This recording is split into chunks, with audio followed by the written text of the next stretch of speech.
thank you to the Institute for giving me the opportunity to speak today about such an important topic. I think it best to start with this statement. This statement prefaces the published report, and it's a stark conclusion to the narrative of decades of failure and injustice. The report was published on the 14th of May 2024, comprising 7 volumes. It had been 7 years since the Prime Minister, Theresa May, in July 2017, had announced the inquiry into the infected blood scandal. Sir Brian Langstaff was appointed as chair in 2018, and over the next 4 years, evidence was collected from the infected, the affected, clinicians, and those in government and the blood services. The report was in-depth and far-reaching, and Sir Brian Langstaff came to a solemn conclusion. With an estimated 30,000 people in the United Kingdom given blood products for blood transfusions infected with HIV or hepatitis C virus from the 1970s until the early 1990s, resulting in 3,000 deaths, the impact of the IBI is significant and continues to be so, with the affected and infected still waiting for justice and for compensation to be paid. Please read this statement. The second volume of the inquiry, entitled People's Experiences and Laws, is prefaced with this statement. It reminds us of who the most important people are, the infected and affected, the patients and the public. This disaster happened and continues to happen in every part of England, Northern Ireland, Wales and Scotland, and often has had to happen largely behind closed doors as people and their families lived and still live with the consequences of the treatment they received, not able to realize the lives they hope to live. The weight of unfulfilled hopes and imagined lives or opportunities in life made unattainable is almost unbearable. But how did this disaster happen? I wanted to, in the next few slides, give a bit of background to the IBI to add context to some of the key decisions made over the decades-long scandal. As with any failure, there were many contributory factors. Failures in blood transfusion practice, the treatment of patients with bleeding disorders and those who received blood transfusions from 1970 to 1990s, in addition to successive failures of governments. These were all identified as being major contributory factors which led to the harms described in the IBI. For many years, blood transfusions were, and still are, overused and wrongly considered low risk, especially in non-emergency surgeries and maternal care. There was widespread complacency about safety, and key measures such as audit, specialist staff, and alternative treatments were introduced far too late. The Better Blood Transfusion Initiative in 1998 marked the first serious nationwide effort to improve practice, but it should have come much earlier. The delay in establishing haemovigilance systems like SHOT, serious hazards of transfusion, contributed to preventable infections and deaths. These failures were worsened by a lack of government transparency and accountability. In 1975, Lord David Owen, then a Labour Health Minister, pledged that the UK would become self-sufficient in blood products. However, in 1978, despite government funding, the NHS was still sourcing factor concentrate from overseas and failing to achieve self-sufficiency. These blood products, primarily pooled plasma to be made into factor VIII, came from paid donors in the United States, which carried a high risk of hepatitis and HIV and were known to be less safe than existing treatments. In 1983, both the World Health Organization and the Lancet emphasized the need to inform haemophilia patients about the risks associated with blood products. However, there was a widespread failure to do this. Many patients weren't warned about the potential transmission of hepatitis and HIV, nor were they told that when they had been infected. A paternalistic medical culture contributed to this lack of transparency, leading to missed opportunities for disease control and prevention. Tragically, this contributed to the onward transmission of HIV, Hep B, and Hep C to others. Donor screening and selection was dangerously lax. Blood was collected from prisons until 1986, and high-risk individuals were merely asked, not instructed, not to donate. This delay in decisive action led to tragic outcomes. Testing delays compounded the issue. Surrogate testing for HIV and hepatitis C was ignored while waiting for validated methods. Even when direct HIV testing became available in 1984, universal screening wasn't introduced till late 1985. For hepatitis C, testing was delayed by over 2 years after its availability in 1989. Shockingly, decision makers prioritized donor retention over patient safety. Bureaucratic delays and fragmented leadership stalled vital reforms. Meanwhile, little was done to reduce unnecessary transfusions or promote safer alternatives. Record keeping was inadequate, making it difficult to trace infected blood. Worst of all, patients were often misinformed or falsely reassured, with some only learning of their infections long after exposure. These failures weren't just administrative, they're deeply human, and they remind us that in healthcare, hesitation can cost lives. There were many failings in government culture. There was no accountability or apology. Despite clear evidence that these infections should ever have happened, authorities consistently failed to acknowledge fault or offer a formal apology. There was poor decision-making. Key decisions were made based on the advice of a single clinician with minimal oversight. Crucial figures like the chief medical officer were excluded from AIDS-related discussions during critical years. There was document destruction. Some documents were deliberately destroyed, while others went missing, hindering accountability and justice. There was a neglect of care. Those infected were often denied appropriate treatment for hepatitis C and lacked access to psychological support, compounding their suffering. There was no compensation. The government decided early on not to offer compensation, wrongly framing the infections as an unavoidable side effect of a medical treatment. And then we have that compounded by a delayed inquiry. The public inquiry wasn't established until 2017, decades after the initial harm occurred. In 2016 and 2017, advocacy and governmental response to the infected blood scandal gained momentum. The Factor VIII campaign group was established in 2016 to advocate for those affected by contaminated Factor VIII and Factor IX blood products. On July the 13th, 2016, then Prime Minister David Cameron announced that victims would receive regular annual support payments, and in 2017, the UK introduced infected blood support schemes tailored to each country.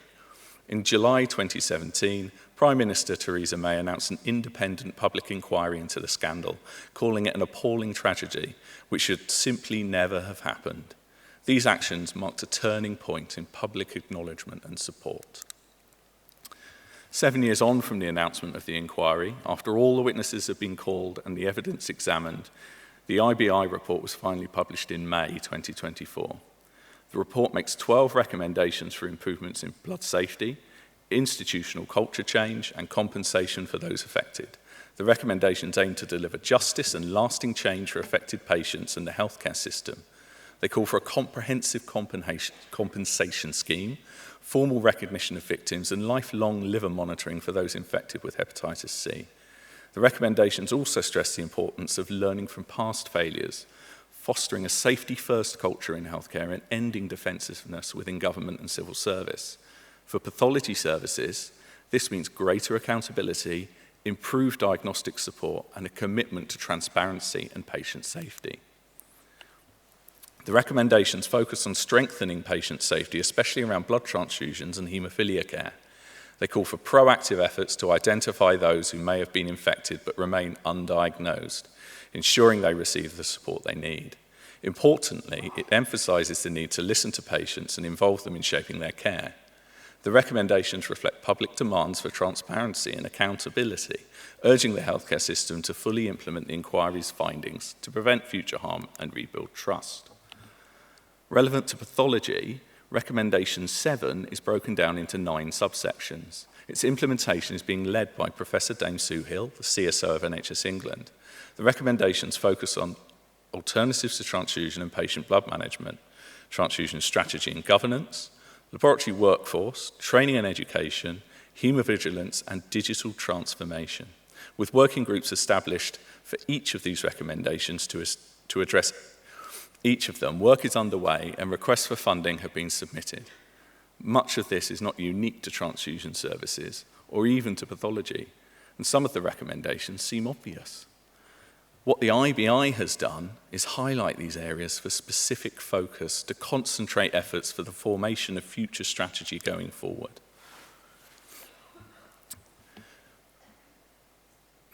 If you could scroll up, please. Up. Thank you. With blood shortages leading to an Amber Alert in 2024, measures to reduce the use of blood not only help preserve stocks, but also reduce potential harms to patients. Tranexamic acid is a clinically and cost-effective intervention that reduces surgical bleeding, minimises the need for transfusion, and lowers the risk of reoperation due to bleeding. Robust evidence from clinical trials indicates no increased risk of blood clots associated with its use, and the 2024 National Comparative Audit shows that use of tranexamic acid in surgery has improved, with compliance rates rising to about 75%, but overall use is still not optimal in all settings. Annual monitoring will continue, and efforts are underway to update NICE guidance and include standards in regulatory frameworks with benchmarking.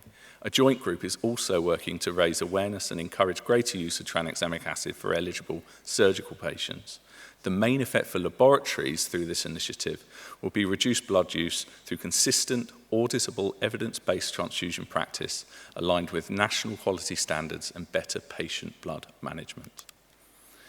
With reference to transfusion strategies of Recommendation 7B, this timeline highlights just some of the evolution of national transfusion strategies over the past few decades.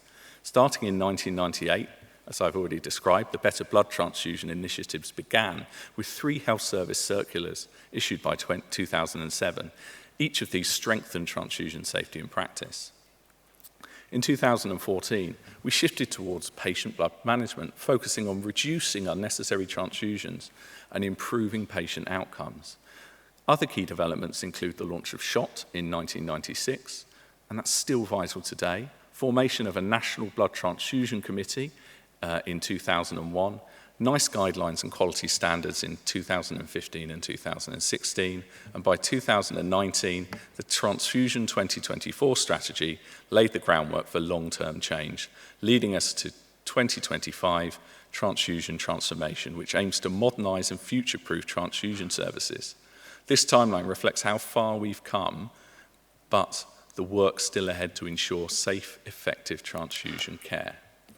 Currently in draft, Transfusion Transformation is a strategic initiative developed as a follow-on to the Transfusion 2024 plan, developed jointly by the National Blood Transfusion Committee, NHSBT, NHSE, DHSC, with stakeholder consultation from trusts, royal colleges, professional bodies, and patient representatives. It aims to modernise and improve blood transfusion practice across the NHS by addressing gaps in governance, safety, workforce, digital infrastructure, and research and innovation. The strategy responds to challenges like blood shortages, inconsistent practices, and limited progress under Transfusion 2024 due to COVID, and aligns with the IBI recommendations and NHS strategic priorities to ensure resilient, safe, and patient-focused transfusion services. While Transfusion 2024 has made significant strides in driving change, critical gaps remain, particularly in governance and long-term strategic commitment. Strong governance and system leadership are essential to building ethical, transparent, and accountable transfusion systems. The World Health Organization recommends establishing mechanisms such as hospital transfusion committees and hemovigilance systems to monitor and enhance transfusion safety. However, a recent survey by the National Blood Transfusion Committee reveals that although most hospital transfusion committees are active, many lack sufficient support from their trusts, particularly in areas related to patient safety and clinical governance. This lack of support hinders the ability to embed best practice, escalate risk from local to national levels, and foster innovation within regions. To address these challenges, the Transfusion Transformation Programme proposes a new governance framework, including the creation of a National Transfusion Care Board.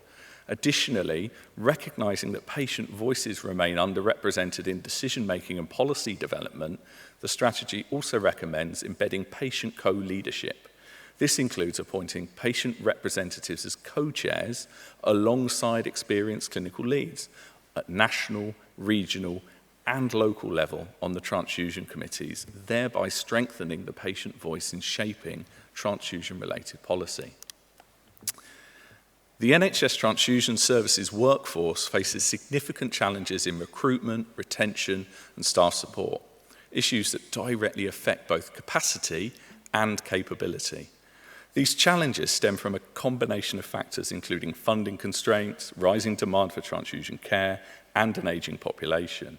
The impact on patients is concerning, with a notable increase in laboratory errors.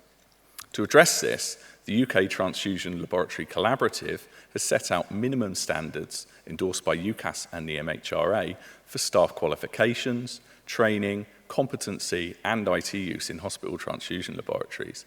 In parallel, an IBI working group has been established to define minimum staffing standards. While we wait for any output from the working groups, all NHS trusts must develop local strategic workforce plans that reflect the complexity of their services and ensure safe, effective delivery. Collaboration with local systems is essential to inform workforce planning, education, training, and other key requirements. Surveys show that staffing levels and skill mix often fall short, increasing pressure and the risk of serious errors like issuing the wrong blood. Adequate time for training is often not factored into workforce planning, and it's seen as a nice to have in some instances. There are structural education pathways in transfusion science, from IBMS accredited undergraduate degrees to postgraduate programs like the Higher Specialist Diploma, STP, MSc programs, and HSST with a doctorate in clinical science, which include research and leadership training. Professional bodies and haemovigilance organisations also offer transfusion-specific resources. However, the quality and amount of transfusion education varies across universities. The IBI 7D working group is reviewing this, aiming to standardise education across scientific professions. For scientists, a stakeholder group is developing national undergraduate teaching materials with really strong support from educators across undergraduate institutions in England and the IBMS, which is fantastic. The 10-year health plan supports this by aiming to grow NHS workforce skills, expand specialist roles, and strengthen career pathways, especially in clinical and scientific fields. We've already heard about advanced practice. It also promotes research, digital skills, and care closer to home. Recommendation 7E states that all NHS organisations implement recommendations of SHOT reports. Well, this year, SHOT have moved away from publishing recommendations towards publishing a set of transfusion safety standards. The SHOT Transfusion Safety Standards cover various aspects of patient care and have been drafted with the aim of driving continuous improvement, safety, and resilience across healthcare. They've been endorsed by a wide variety of regulatory and professional bodies in blood transfusion and pathology, including the IBMS, Royal College of Pathologists, and the National Blood Transfusion Committee, among many others.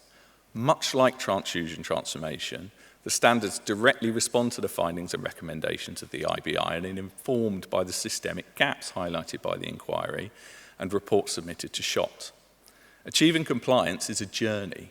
The standards are about building a safer, more resilient transfusion pathway for every patient and a roadmap towards enhanced safety for all and better outcomes for patients.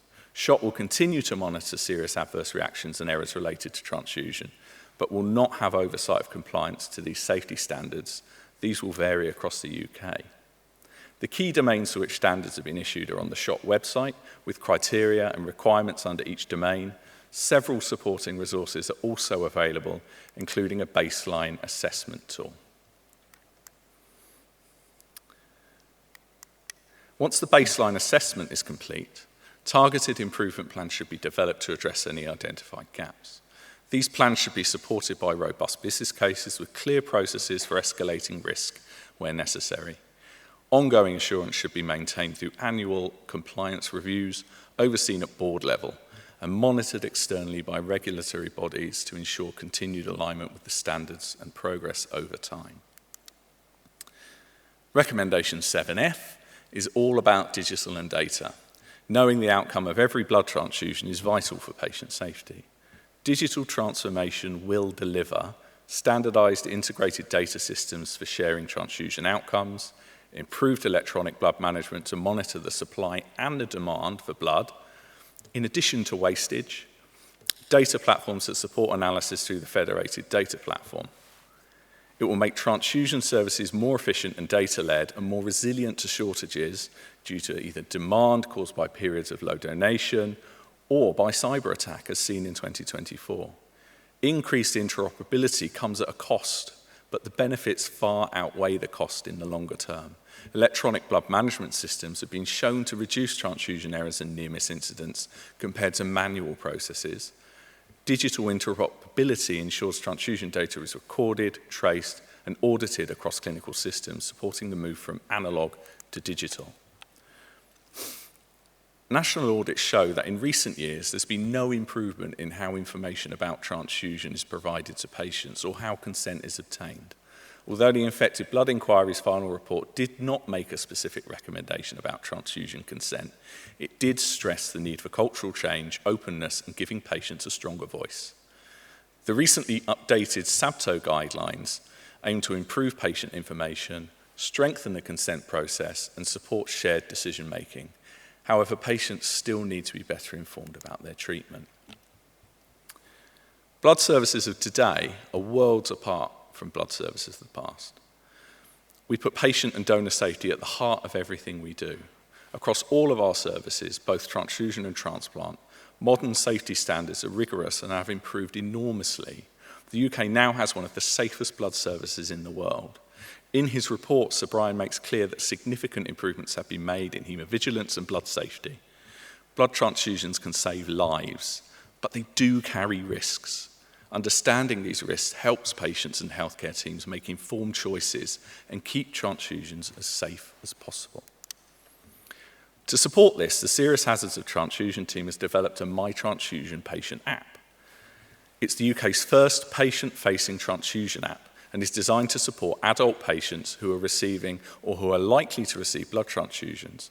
It was co-developed with input from transfusion recipients, ensuring it reflects real patient needs and experience. There's a promotional pack also available on the SHOT website. Bless you. The NHS 10-year plan, the IBI, SHOT Transfusion Safety Standards, and Transfusion Transformation have much in common. All emphasise making patient safety a central focus. The inquiry calls for safer blood transfusion practices and haemophilia care, which aligns with the NHS's broader goals of reducing harm and improving clinical outcomes. Although these aligned strategies should make change simpler, the key to change is investment in both the people and processes to implement this change. We've seen change happen, but it happens too slowly.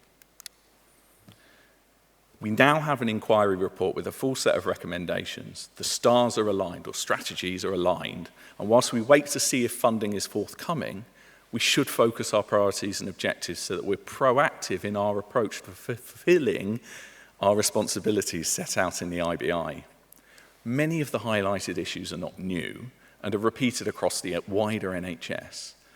Sometimes we feel like we're banging the same drum over and over again. The IBI means we have to turn the volume up to 11. And until someone listens and eventually tells us to shut up, we owe it to our patients and their families to continue to make positive change happen without further delay. Thank you for listening.